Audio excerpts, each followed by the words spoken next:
1,40,000 ফেরেশতাদের বহর আর সাহাবারা মিলে আল্লাহু আকবার বলে গায়েবানা জানাজা শুরু করলেন। নামাজ শেষ। বিশ্বনবী তো অবাক, ঘটনা কি? কোন সাহাবীর গায়েবানা জানাজায় তো ফেরেশতা নামে না আকাশের উপর থেকে। বিশ্বনবী জিজ্ঞেস করলেন, জিব্রাইল, কোন সাহাবীর গায়েবানা জানাজায় তোমরা আকাশ থেকে এত ফেরেশতার বহর নিয়ে নামা নাই? কি এমন আমল করেছে আমার মুআবিয়া? কি এমন ভালো গুণ ছিল, ভালো আমল ছিল যার কারণে আরশের উপরে তার এত সম্মান, যার কারণে 1,40,000 ফেরেশতার বহর নিয়ে তোমরা দুনিয়াতে নেমে এসেছো?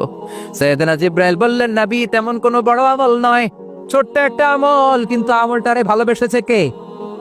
আপনার এই প্রিয় সাহাবী হাঁটতে বসতে চলতে ফিরিতে সব সময় পড়তো কুল হুয়াল্লাহু আহাদ আল্লাহুস সামাদ লাম ইয়ালিদ ওয়া লাম ইউলাদ ওয়ালাম ইয়াকুল লাহু কুফুয়ান আহাদ। পড়েন আল্লাহু আকবার।